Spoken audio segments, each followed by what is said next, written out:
आज की क्लास आपकी स्टार्ट करेंगे उससे पहले थोड़ा सा डिस्कशन आईसीए रिफॉर्म्स के बारे में। आप लोग देख रहे होंगे यूट्यूब पर काफ़ी चल रहा है आईसीए रिफॉर्म्स का दौर, और हमारे काफ़ी जो दिग्गज टीचर्स हैं उनकी कुछ मांगे हैं स्टूडेंट्स के लिए, जो कि हम सभी की मांगे हैं। यानी everyone wants to make examination system transparent. But जब हम ऐसी रिफॉर्म्स की बातें करते हैं तो कई बार हमें ऐसा लगता है कि आईसीआई जो है जानबूझकर स्टूडेंट्स को फेल कर देगा, एग्जामिनेशन सिस्टम बिल्कुल बेकार है। तो ये सब नहीं होनी चाहिए। एग्जामिनेशन सिस्टम आपका 99% ठीक है। आईसीआई जो है बहुत अच्छे रिफॉर्म्स लेकर आ रहा है। अब्रॉड प्लेसमेंट आईसीआई ने स्टार्ट कर दी है सीए फाइनलिस्ट की, चार्टेड अकाउंटेंट्स की, और बहुत सारे पॉजिटिव रिफॉर्म्स जिसमें एमसीक्यू क्वेश्चन है, केस स्टडीज हैं, आपके बिना पूछे इंट्रोड्यूस हुआ है। बिना रिफॉर्म्स की चर्चा के सब चीजें इंट्रोड्यूस हुई है और आगे भी होती रहेगी। बट जो 1% एग्जामिनेशन सिस्टम में फॉल्ट है एग्जामिनर की वजह से, कि हमारे जो कुछ स्टूडेंट्स हैं जिन्हें 5 से 10 नंबर ज्यादा मिलने चाहिए थे बट उनकी रॉन्ग चेकिंग की वजह से कम मिल गए, जिस वजह से वो फेल हो गए हैं। तो उसके लिए आईसीआई को रीचेकिंग का प्रोविजन जरूर डालना चाहिए, जिससे कि ये सारी प्रॉब्लम का हल हो पाएगा। रीवैल्यूएशन में आपके अनचेक्ड आंसर की नंबरिंग करी जाती है, चेकिंग करी जाती है। अगर अनचेक्ड है तो अगर आईसीआई ने टोटलिंग मिस्टेक करी है, एग्जामिनर ने टोटलिंग मिस्टेक करी है, तो उसको रिवैल्यूएशन में देखा जाता है। पर अगर सही आंसर को गलत कर दिया तो उसकी दोबारा से चेकिंग नहीं करी जाती है। इसीलिए मेरी रिक्वेस्ट है कि आईसीआई जो है वो रीचेकिंग का प्रोविजन इंट्रोड्यूस करे, जिससे कि हमारे जितने भी डाउट्स हैं, जितने भी जो गीले शिकवे हैं, वो आईसीआई के प्रति हट जाएंगे और होल हार्टेडली बच्चे जो हैं कॉन्फिडेंस के साथ अपना पेपर देंगे, ताकि जहां 1% भी मिस्टेक की गुंजाइश है उसे भी हम रीचेकिंग के थ्रू हटा देंगे। तो ये होना चाहिए मेरे हिसाब से। बाकी चलिए हम अपना स्टार्ट करेंगे मार्जिनल कॉस्टिंग की क्लास आज। और मार्जिनल कॉस्टिंग का आपका सारे क्वेश्चंस हम डिस्कस करने स्टार्ट करते हैं। कॉन्सेप्ट में करवा चुका, आपको एग्जाम्पल कराऊंगा। एग्जाम्पल नंबर 1 यहां पर आ रहा है, एक सेकेंड। जी हाँ, यही एग्जाम्पल है, आप मेरे साथ पढ़िएगा। Arnab limited produces 10,000 units of product Z. मेरे पास हार्ड कॉपी है, so I am reading from hard copy. आपके सामने सॉफ्ट कॉपी ओपन है, अगर आप चाहें तो अपनी बुक से पढ़ सकते हैं। एग्जाम्पल 1 कह रहा है Arnab limited produces 10,000 units of product Z by incurring a total cost of 3,50,000. Breakup of the cost are as follows. Direct material है 10 रुपीज पर यूनिट, टोटल है 1 लाख, यानी 10,000 यूनिट्स की बात करी गई है। डायरेक्ट एम्प्लॉय कॉस्ट है, लेबर कॉस्ट है 8 रुपए पर यूनिट, टोटल आ रही है 80,000। यहां से भी 10,000 यूनिट्स का निकल कर आता है अमाउंट, वैल्यू। वेरिएबल ओवरहेड्स हैं 2 रुपीज पर यूनिट और 20,000 रुपीज के ये करे गए हैं। फिक्स्ड ओवरहेड आ रहे हैं 1.5 लाख रुपीज के। तो फिक्स्ड ओवरहेड आपके आ गए हैं up to a volume of 50,000 units. अच्छा, मतलब 1.5 लाख रुपए का खर्चा होएगा 50,000 यूनिट्स तक। अगर उससे ज्यादा की यूनिट्स बनाएंगे तो फिर आपको जो फिक्स्ड ओवरहेड है उसका खर्चा भी बढ़ जाएगा, right. In this example, if Arnav Limited wants to know marginal cost of producing one extra unit from the current production, that is 10,000 तो हो चुका, 10,000 फर्स्ट यूनिट, मतलब 10,000 के बाद जो एडिशनल 1 यूनिट बनेगी आपको उसका बताना है एडिशनल कॉस्ट क्या लगेगी। The marginal cost would be the change in the total cost due to production of this 10,000 first extra unit. The extra cost would be ₹20। 10 rupees direct material के, हर additional unit पर खर्चा लगेगा। Labour cost 8 रुपए पर unit, हर additional unit पर 8 रुपए लगेंगे। Variable overhead 2 rupees per unit, हर एडिशनल यूनिट पर वेरिएबल ओवरहेड 2 रुपए के लगेंगे। तो टोटल जो है 20 रुपए का आपका एडिशनल कॉस्ट लगेगा, और ये लगते रहेगा जब तक आपकी 50,000 यूनिट्स नहीं बन जाती है। और 50,000 के बाद जो नेक्स्ट कैपेसिटी लेवल होगा उसके लिए फिक्स्ड ओवरहेड हमें थोड़ा एक्स्ट्रा बियर करना पड़ेगा। बट अगेन फिर हर यूनिट के लिए, एडिशनल यूनिट के लिए वेरिएबल कॉस्ट आपकी लगती रहेगी। तो 20 रुपये आ गया। जो फिक्स्ड ओवरहेड है वो तो लगी गए हैं, वो आपके एडिशनली नहीं लगेंगे, चाहे आप 10,000 बनाएं या 10,000 एक यूनिट बनाएं या 20,000 यूनिट बनाएं, 50,000 यूनिट तक फिक्स्ड ओवरहेड आपके नहीं बढ़ने वाले हैं, तो आपके डिसीजन को इम्पैक्ट वो नहीं कर सकते। एग्जाम्पल 1 के बाद एग्जाम्पल 2 देखेंगे अब। Arnav limited produces 10,000 units of product Z by incurring a total cost of 4,80,000. Breakup of the cost are as follows. Direct material है 10 रुपीज पर यूनिट, टोटल आ रहा है 1 लाख। लेबर कॉस्ट वही आ रही है जो ऊपर थी, वेरिएबल ओवरहेड वही आ रहे हैं जो ऊपर थे, सिर्फ मशीन सेटअप कॉस्ट यहां पर और इंक्लूड कर ली गई है। उसमें दे रखा है कि 1200 रुपये लगते हैं मशीन सेटअप के एक प्रोडक्शन रन के लिए। एक प्रोडक्शन का जो चक्कर लगता है उसमें 1200 का खर्चा आता है सेटअप करने के लिए। फिर काफी सारी यूनिट्स मैन्युफैक्चर होती है, एक रन में 100 यूनिट के करीब मैन्युफैक्चर होती है, और फिर 100 यूनिट मैन्युफैक्चर होने के बाद फिर एक बार मशीन को सेटअप करने के लिए 1200 रुपए की कॉस्ट लगती है। तो है तो वेरिएबल इन नेचर, बट अगर देखा जाए तो 100 यूनिट्स के लिए एक बार लग गई तो उन 100 यूनिट्स के लिए फिक्स कॉस्ट है। Depreciation of machine specifically used for production is, जो मशीन को हम प्रोडक्शन के लिए यूज करते हैं उसका डेप्रिसिएशन है 10,000 रुपीज। अपोर्शन फिक्स्ड ओवरहेड है 1,50,000 रुपीज। आपको बताना होगा, क्वेश्चन दे रखा है कुछ, क्वेश्चन कुछ भी नहीं दे रखा, क्वेश्चन कुछ भी नहीं दे रखा, सिर्फ ये बताया गया है कि कॉस्ट का ब्रेकअप हम ऐसे दिखाएंगे कि डायरेक्ट मटेरियल की कॉस्ट है पर यूनिट की, डायरेक्ट लेबर की कॉस्ट है 8 रुपए पर यूनिट की, और उसके बाद आपकी वेरिएबल ओवरहेड की 2 रुपए की कॉस्ट है। ये है यूनिट लेवल डायरेक्ट कॉस्ट। जो 1200 रुपए की कॉस्ट है मशीन सेटअप की, वो यूनिट की नहीं है, वो पूरे बैच की है, और एक बैच में 100 यूनिट्स होते हैं। तो 1200 रुपए की कॉस्ट लगाकर आप 100 यूनिट्स बना सकते हैं, फिर 1200 की कॉस्ट लगाकर 100 यूनिट्स आप बना सकते हैं, और ऐसे आप प्रोडक्शन कर सकते हैं। डेप्रिसिएशन है मशीन का, वो एक एक यूनिट का तो हम नहीं मानेंगे, पर यूनिट के हिसाब से तो हम नहीं मानेंगे, क्योंकि अगर 10,000 रुपीज का मशीन का डेप्रिसिएशन है तो 10,000 फर्स्ट यूनिट में भी 10,000 रुपीज का ही डेप्रिसिएशन आएगा, राइट।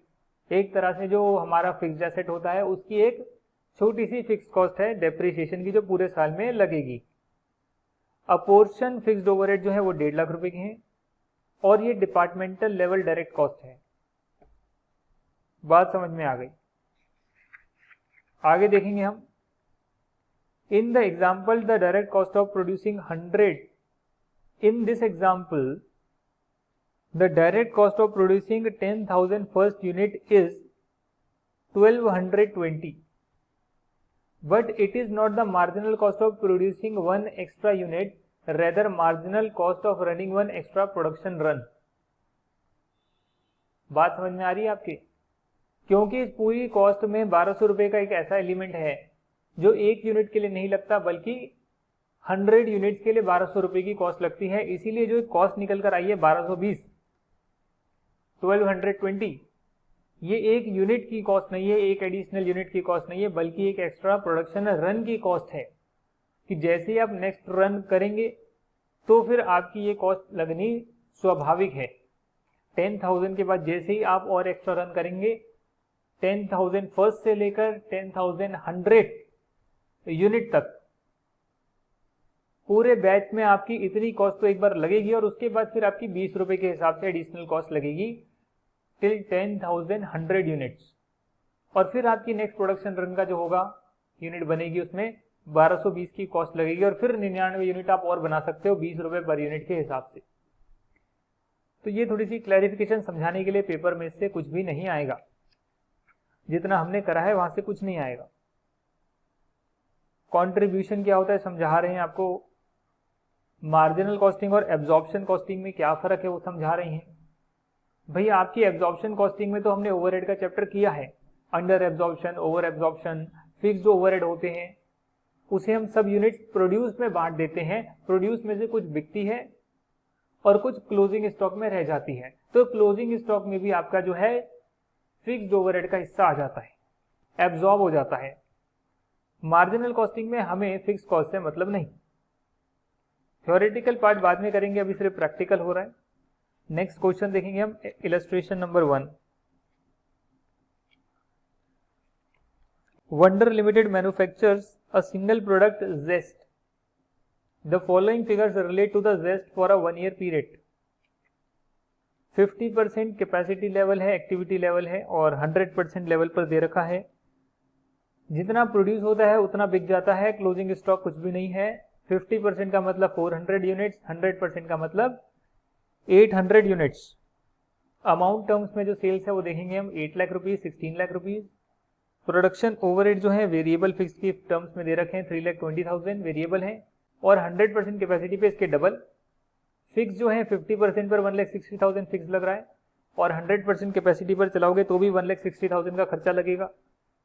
सेलिंग डिस्ट्रीब्यूशन जो ओवरहेड्स हैं, कॉस्ट है, वेरिएबल है 1,60,000, 100% कैपेसिटी पे इसका डबल, और जो फिक्स कॉस्ट है वो सेम रहेगी, 50% हो या 100% हो। The normal level of activity for the year is 800 units. Normal level जो है 800 यूनिट्स का आ रहा है।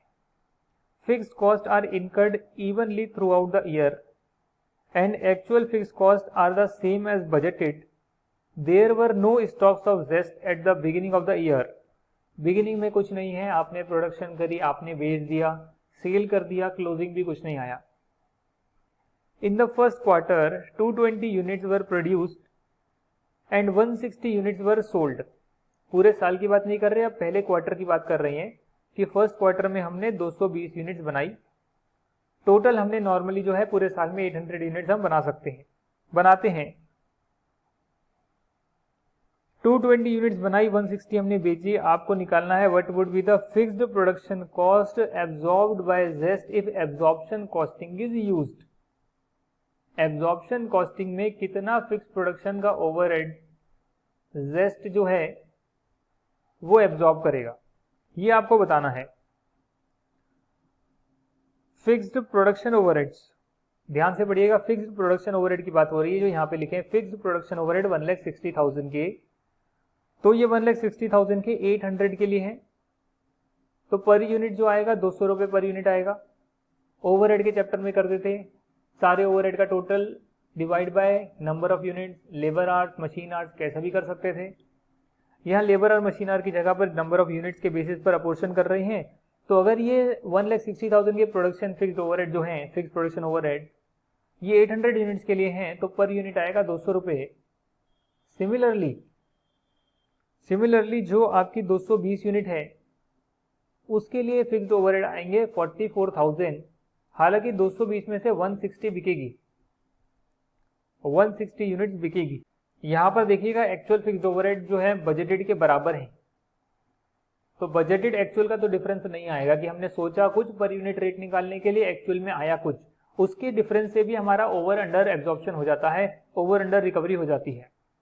बट यहां पर हमने क्या किया है, यहां पर हमने जो पूरे साल की 1,60,000 की कॉस्ट है, जो कि आपकी एक्चुअल कॉस्ट है, बजटेड भी ये है, एक्चुअल भी ये है, तो फिर एक क्वार्टर की कितनी होगी 40,000, पर आप उस क्वार्टर में एब्जॉर्ब कितनी कर रहे हैं 44,000, यानी कि आपने फर्स्ट क्वार्टर में ओवर रिकवरी कर ली है 4,000 की। ओवर रिकवरी का मतलब आपने जितने यूनिट्स बनाए ज्यादा बना लिए, तो पर यूनिट की कॉस्ट तो हमने निकाल ली है 200 रुपए पर यूनिट। ज्यादा यूनिट्स बना दोगे एक क्वार्टर में, तो जितना एक क्वार्टर का हिस्सा बनता है उससे ज्यादा आप एब्जॉर्ब करवा दोगे, और ज्यादा एब्जॉर्ब करवा दोगे यानी 4,000 की ओवर रिकवरी हो गई है, 4,000 की ओवर रिकवरी हो गई है। इसका आप निकाल भी सकते हैं, जैसे हम कॉस्ट शीट बनाते हैं, पर यूनिट का 2,000 रुपए का रेवेन्यू आता है, ये आप कैलकुलेट करके देख सकते हैं, क्वेश्चन में दे रखा है। 8 लाख डिवाइडेड बाय 400, 20 से 20 कैंसिल हो जाएंगे, 8,000 को 4 से डिवाइड करेंगे 2,000 आएगा। यहां पर भी आप देख सकते हैं 16 लाख को 800 से डिवाइड करेंगे 2,000 आएगा, ये बनाते थे। तो हालांकि हम पहले कॉस्ट लिखते थे, एंड में प्रॉफिट ऐड करके सेल्स दिखा देते, यहाँ पर ऐसे दिखा दिया, प्रेजेंटेशन का तरीका बदल गया, सेल्स में से कॉस्ट माइनस करके यहाँ पर प्रॉफिट दिखा दिया। आप लोग कैसे भी दिखा सकते हैं, आपकी मर्जी है।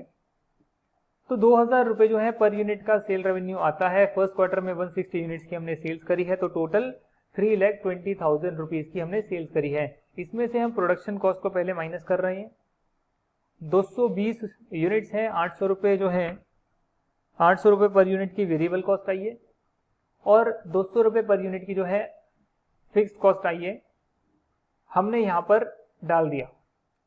इसमें से ओपनिंग स्टॉक ऐड करेंगे, कुछ था नहीं, क्लोजिंग स्टॉक माइनस करेंगे। क्लोजिंग स्टॉक की वैल्यू कैसे आई कि ये जो 2,20,000 रुपये है,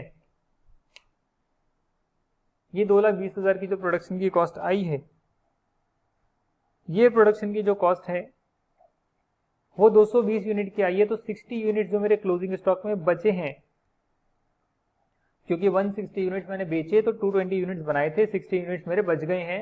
तो 60 यूनिट्स की कॉस्ट होगी 60,000 जो मैंने यहाँ पर माइनस कर ली है और फिर मेरे पास कॉस्ट ऑफ गुड्स सोल्ड आ गई। यानी ये जो फिक्स्ड ओवरहेड का हिस्सा है ये इस क्लोजिंग स्टॉक में जाकर छुप गया। जितनी यूनिट्स मैंने प्रोड्यूस करी है उन सभी यूनिट्स में जो है अपोर्शन हो गया। एक्चुअल जो है वो नहीं, बजटेड होगा वही अपोर्शन होगा। इस केस में बजटेड एक्चुअल सेम है, इसलिए जितनी यूनिट्स मैंने बनाई है उसमें अपोर्शन हो गया है। यहां पर आप देखेंगे adjustment for over absorption of fixed overhead 4,000 के जो है ओवर एब्जॉर्ब कर लिए गए हैं ओवरहेड्स, जो एक्चुअली में नहीं है उसकी आप एडजस्टमेंट आप करते हैं। आपने देखा होगा पहले हम बजटेड के हिसाब से बांट देते हैं, फिर जो एक्चुअल आता है उस पर्टिकुलर पीरियड का अंडर रिकवरी ओवर रिकवरी के केस में हम एडजस्ट कर देते हैं। तो यहाँ पर जो है ओवर रिकवर आपने कर लिए थे इसलिए 4,000 माइनस कर दिए, एडजस्ट कर दिए यहाँ पर। फिर सेलिंग डिस्ट्रीब्यूशन ओवरहेड यहाँ पर आपने ऐड कर दिए, 400 रुपये पर यूनिट के हिसाब से वेरिएबल है और 2,40,000 जो फिक्स्ड है उसे आपने 4 से डिवाइड कर दिया तो एक क्वार्टर का फिक्स्ड आ गया। ये आपकी टोटल कॉस्ट ऑफ सेल्स है, ये आपके प्रॉफिट आ गए। ये है हमारा एब्जॉर्प्शन कॉस्टिंग। अब चाहें तो यहाँ पर ओवर रिकवरी की एडजस्टमेंट ना करेंगे तो भी काम चल जाएगा। प्रॉफिट आपके थोड़े से जो हैं कम आएंगे तो फिर आप 4,000 को एडजस्ट कर सकते हैं बाद में और फिर प्रॉफिट को आप 40,000 ला सकते हैं, जैसा भी आप चाहें वैसा कर सकते हैं। हालांकि मार्जिनल कॉस्टिंग में आप सेल्स में से सिर्फ वेरिएबल कॉस्ट आप माइनस करेंगे, वेरिएबल कॉस्ट के हिस्सा ही जो है क्लोजिंग स्टॉक से यहाँ पर हटेगा। फिक्स्ड कॉस्ट को आप यहाँ पर नहीं डालेंगे मार्जिनल कॉस्टिंग में, क्योंकि फिक्स्ड कॉस्ट तो होनी तय है। यहाँ पर आप क्या करेंगे, सेलिंग डिस्ट्रीब्यूशन के वेरिएबल आप एक्सपेंसेस डाल देंगे और आप सिर्फ वेरिएबल एक्सपेंसेस माइनस करेंगे। जितना सेल आपने करा है उस सेल्स को बनाने के लिए जो वेरिएबल कॉस्ट लगी उस वेरिएबल कॉस्ट को आप यहाँ माइनस कर देंगे और आपके पास आ जाएगी कॉस्ट ऑफ सेल्स, यानी कि वेरिएबल कॉस्ट आ जाएगी। उसको माइनस करने के बाद आएगा कंट्रीब्यूशन से अगर आप फिक्स कॉस्ट माइनस करेंगे जो कि एक्चुअल है, बजटेड नहीं सर, एक्चुअल है, ओवर अंडर रिकवरी का सवाल ही नहीं। जो एक्चुअल फिक्स कॉस्ट है वो माइनस कर देंगे तो आपके पास प्रॉफिट आएंगे और ये मार्जिनल कॉस्टिंग की टेक्निक है। अभी तक हम करके आ रहे थे एब्जॉर्प्शन कॉस्टिंग कि बजटेड हम निकालते थे ओवरहेड्स, डिवाइड करते थे उसको यूनिट से, तो हमारे पास निकल कर आती थी लेबर आवर से डिवाइड करते थे पर लेबर आवर क्या रिकवरी रेट है। फिर जितना लेबर आवर हमने काम कराया, मशीन आवर तो मशीन आवर काम कराया, उस बेसिस पर हम रिकवर करते थे फिक्स्ड ओवरहेड। ज्यादा बना लिया हमने सामान तो ओवर रिकवरी हो जाती थी, कम बनाया तो अंडर रिकवरी होती थी। अगर बजटेड से एक्चुअल में डिफरेंस आ गया तो भी अंडर ओवर रिकवरी हो जाती थी। तो इन दो कारणों से अंडर ओवर रिकवरी हो सकती है कि एक तो आपने ज्यादा या कम प्रोडक्शन कर ली, या दूसरा जो आपने बजटेड के बेस पर रेट निकाली थी एक्चुअल डिफरेंट आ गया। तो एक्चुअल कुछ और आ गया है तो उसका जो डिफरेंस है मैनेजमेंट की गलती तो मैनेजमेंट के नाम, और अगर कुछ और गलती है जेन्युइन रीजन है तो आप प्रोडक्ट में डालते हैं कॉस्ट को, वो आप ऐड कर लेंगे सप्लीमेंट्री रेट निकालकर, जैसा कि हमने यहाँ पर ऐड किया है, प्रॉफिट में ऐड किया है, मतलब कॉस्ट से माइनस करा यानी प्रॉफिट में ऐड किया है। मार्जिनल में ये कोई झमेला नहीं है, मार्जिनल में बहुत सिंपल रहता है। और कई बार क्वेश्चन आ जाता है कि मार्जिनल कॉस्टिंग और वेरिएबल कॉस्टिंग के बीच का जो डिफरेंस है उसे रिकंसाइल करें। तो इसके बीच में डिफरेंस यही आएगा कि मार्जिनल कॉस्टिंग में तो आप फिक्स कॉस्ट जो एक्चुअल होती है वो डायरेक्टली आप माइनस करते हैं फ्रॉम दी कंट्रीब्यूशन, और जो आपकी एब्जॉर्प्शन कॉस्टिंग है उसमें आप डायरेक्टली माइनस नहीं करते, बल्कि आप पहले कॉस्टिंग निकालते हैं फिक्स्ड और वेरिएबल की। अगर कोई आपका क्लोजिंग स्टॉक बच जाता है तो उसमें भी फिक्स्ड और वेरिएबल का जो हिस्सा होता है वो आप क्लोजिंग स्टॉक में डालते हैं। फिर उसके बाद जो है आप प्रॉफिट निकालते हैं और फिर आप देखते हैं अगर अंडर रिकवरी ओवर रिकवरी हो गई है, एक्चुअल से डिफर करता है, तो जितना अंडर ओवर रिकवरी है वो आप क्लोजिंग स्टॉक में, और आप बाकी का जो हिस्सा आपका है जिसको आप बेच रहे हैं कॉस्ट ऑफ गुड्स सोल्ड है उसमें आप उस कॉस्ट को ठीक कर देते हैं सप्लीमेंट्री रेट निकाल के। इन दोनों में डिफरेंस कभी कभी आ जाता है जो आपको पता होना चाहिए।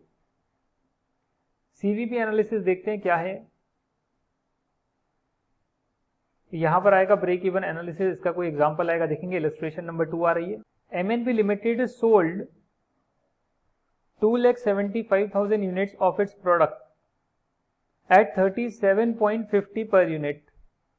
सेलिंग प्राइस है, वेरिएबल कॉस्ट है 17.50 पर यूनिट, जिसमें मैन्युफैक्चरिंग कॉस्ट है 14 रुपीज की, सेलिंग कॉस्ट है 3.5 रुपीज की per unit. Fixed cost are incurred uniformly throughout the year and the amount जो है वो है 35 लाख, जिसमें कि 15 लाख का डेप्रिसिएशन भी आ रहा है। Depreciation is also a fixed cost, ये आप ध्यान रखिएगा। अगर आप मशीन को रख लेते हैं ना तो वो डेप्रिशिएट होती रहेगी, चाहे आप उसमें प्रोडक्शन करें या ना करें। ये अकाउंटिंग का कॉन्सेप्ट है, राइट। तो इसीलिए आप वहां पर देखेंगे कि डेप्रिसिएशन को भी फिक्स कॉस्ट में डाला हुआ है। देयर इज नो बिगिनिंग और एंडिंग इन्वेंटरीज, ठीक है। आपको क्या निकालना है, break even sales level calculate करना है। तो ब्रेक इवन ऐसा पॉइंट होता है जहां पर आपका कंट्रीब्यूशन इतना आता है जो कि फिक्स कॉस्ट को मीट कर पाए। तो यहां पर हम एग्जांपल के साथ करने की कोशिश करेंगे। क्या क्वेश्चन है, क्या आंसर है, जरा निकालेंगे। आपका जो है 2.75 लाख यूनिट्स आप बेच रहे हैं और 37.50 रुपीज पर यूनिट के हिसाब से आप बेच रहे हैं। इसमें से अगर मैं माइनस कर दूं वेरिएबल कॉस्ट 2.75 लाख यूनिट्स की जो बेच रहा हूं, उसकी वेरिएबल कॉस्ट जो है, उसकी वेरिएबल कॉस्ट है 17.50 पर यूनिट। तो आपके पास कंट्रीब्यूशन आएगा वेरिएबल कॉस्ट माइनस करने के बाद कितना अमाउंट आ रहा है। वेरिएबल कॉस्ट माइनस करने के बाद आपके पास आएगा 50 से 50 कट गया, 37 से 17 गया, 20 रुपीज पर यूनिट आ गया। और 2.75 लाख जो है उसको आप मल्टीप्लाई करेंगे 20 रुपीज पर यूनिट के हिसाब से, तो टोटल आएगा 2.5 लाख, 5 लाख, 55 लाख ही आ जाएगा। और आपकी जो फिक्स कॉस्ट है वो है आपकी 35 लाख। तो मुझे बताइए कि कितना लेवल ऐसा हो कि जिसका कंट्रीब्यूशन 35 लाख तक ही आए। कितनी मैं सेल्स ऐसी करूं, यानी जो 20 रुपए पर यूनिट की मेरी सेल्स आ रही है multiply by number of units, इसको एक्स ले लीजिए, वो जो है आपकी फिक्स कॉस्ट के बराबर आ जाए। तो आप 20 से डिवाइड कर देंगे और x जो है नंबर ऑफ यूनिट्स आ जाएगा कि इतनी यूनिट्स कि हर यूनिट पर अगर वेरिएबल कॉस्ट माइनस करने के बाद 20-20 रुपए बच रहे हैं, तो 20-20 रुपए बच के कितनी यूनिट्स होगी, 35 लाख रुपए रिकवर हो जाए फिक्स कॉस्ट की। तो कितना आएगा, 17.5 लाख यूनिट्स। 17.5 लाख आएगी, नहीं, 1.75 लाख यूनिट्स। यही यहां पर आया है क्या, जरा देखेंगे, 1.75 लाख यूनिट्स। इसमें एक नया कॉन्सेप्ट आ गया, पूछा है कि आपको cash break even sales level quantity बतानी है।